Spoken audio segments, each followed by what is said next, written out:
మన ప్రభువును రక్షకుడైన యేసుక్రీస్తు వారి పరిశుద్ధ నామంలో కూడి వచ్చిన నా ప్రియులందరికీ హృదయపూర్వక వందనాలు తెలియజేస్తున్నానండి. మీకు శుభములు కలుగును గాక. ఈరోజు 12/11/2025 నాకు ఇచ్చిన తలంపు ఏంటంటే మత్తయి సువార్త 12:11.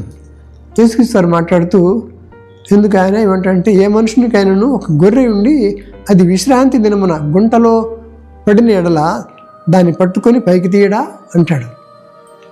అయితే వీళ్ళ సమస్య ఏంటంటే, యూదులు వీళ్ళ యొక్క పరిచయాలు శాస్త్రులు ఏమంటారంటే, మరి సరిగ్గా విశ్రాంతి దినమున ఎందుకు తీయాలి, ఎందుకు ఒక చిన్న పని కూడా చేయకూడదు, అక్కడ నిప్పలు ఎరిగించకూడదు, అంత నిష్టగా ఉంటారు యూదులంతా. కానీ అంటే ధర్మశాస్త్ర ప్రకారం లేదని తప్పు పడుతున్నారు అక్కడ అంటాడు. చూడు 12:12 మాట్లాడుతుంది. ఆయన అంటాడు, గొర్రె కంటే మనుషుడు ఎంతో శ్రేష్ఠుడు. గొర్రెల గురించి వరివుతారంట. గొర్రె పడితే ఊరుకుంటావా నువ్వు? నీ గొర్రె పడిపోతే వదిలేస్తావా, పైకి లాగవా నువ్వు అని చెప్పి అంటూ 12:12 గొర్రె కంటే మనుష్యుడు ఎంతో శ్రేష్ఠుడు కాబట్టి విశ్రాంతి అనకుండా వేలు చేయడం ధర్మమే అని చెప్పారు. వేలు చేస్తాను కదా, మీకు బాధ ఏంటి అని చెప్పేసి ఆయన ఖండిస్తాడు అని చెప్పి అప్పుడు 12:13 మాట్లాడుతుంది. ఆ మనుషునితో అంటాడు, నీ చెయ్యి చాపమయ్యా అన్నప్పుడు వాడు చెయ్యి చాపగా రెండవ దాని వల్ల అది బాగుపడిన ప్రైజ్లాడు. అది ఆ ఓస చేయి అనమాట. అది అందులో బలం లేదు, వీక్ అయిపోయింది. అది అటువంటి చేతిని బాగు చేశాడు. కాబట్టి ఇదే మాట లోకాసువార్త 6:5 కూడా మాట్లాడుతుంది. కాగా మనుష్య కుమారుడు విశ్రాంతి దినమునకు యజమానుడని వారితో చెప్పాను కాబట్టి ఆ రోజు చేయటం న్యాయమే అంటాడు. వండర్ఫుల్ కదండి. చట్టం ముఖ్యం కాదు, మనిషి కోసం చట్టం, కానీ చట్టం కోసం మనిషి కాదు ఇక్కడ అనేటువంటి విషయం స్పష్టంగా మాట్లాడుతున్నారు. కనుక మేలైనది చేయనరిగి అలాగనే చేయని మనకి పాపం వలన చెప్పేసి లేకపోతే 4:17 కూడా మాట్లాడుతుంది. కాబట్టి చట్టాలు ఇవన్నీ కాదు. ప్రాణం పోతున్నప్పుడు వెంటనే ఏదో చేసి బతికించుకుంటాం. కానీ ఇవాళ బుధవారం వచ్చింది, సోమవారం వచ్చింది, అమావాస్య వచ్చింది, లేకపోతే ఇంకొకటి వచ్చింది చెప్పి మనం మానేయం కదా.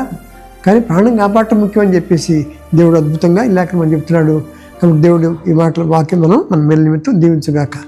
ప్రార్థన చేసుకుందాం. ప్రేమ గల తండ్రి, గొప్ప దేవుని పాదాలకు స్తోత్రాలైనా నువ్వు చెప్పిన లేఖన భాగాన్ని బట్టి స్తోత్రం చెల్లించుకుంటున్నాను. ప్రత్యేకించి గొర్రె గురించి చెప్తున్నారు.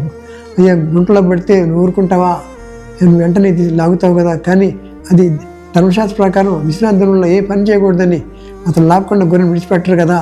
కాబట్టి దానికి నువ్వు చెప్పిన లేఖను బట్టి మనిషికి వాడు విశ్రాంతి దినం కూడా ప్రభు అని చెప్పి మీరు చెప్పిన లేఖను బట్టి స్తోత్రం తెలుసుకుంటూ మేము కూడా ప్రభు అవసరమైతే ఆపదలు ఉన్న వాళ్ళకి సాయం చేయడానికి అది శనివారం ఆదివారం అని కాకుండా సాయం చేయమని మీరు హెచ్చరిస్తున్న విధానం బట్టి స్తోత్రాలు తెలుసుకుంటూ ముందు మనిషి బతకటం ముఖ్యమైన విషయం చెప్పారు. కనుక చట్టం కాదు, చట్టం కంటే మించిన వాడు మనిషి. కాబట్టి ఈ దేవుడు కూడా యేసుక్రీస్తు వారు కూడా మరి విశ్రాంతి దినాన్ని కూడా ప్రభు అని చెప్తున్నాడు. కాబట్టి ఈ లేఖనాలను బట్టి మేము ఆదరించబడుతున్నాం.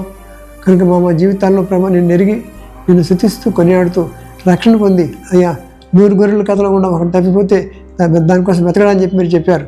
కనుక ఈ రీతిగా మీ వాక్యాన్ని ధ్యానించడమే కాదు, హృదయంలో భద్రపరుచుకొని వాక్యానుసారం జీవించే జీవితం మాకు దయచేయమని, ఆపదలు ఉన్న వాళ్ళకి ప్రభా మేము సహాయం చేసేటువంటి మనసు మాకు ఇచ్చి మమ్మల్ని దీవించి మా కుటుంబాలను వర్ధిల్ల చేయమని యేసుక్రీస్తు వారి పరిశుద్ధ నామములో బహువినంగా నిన్ను అడిగి వేడుకుంటున్నాం తండ్రి.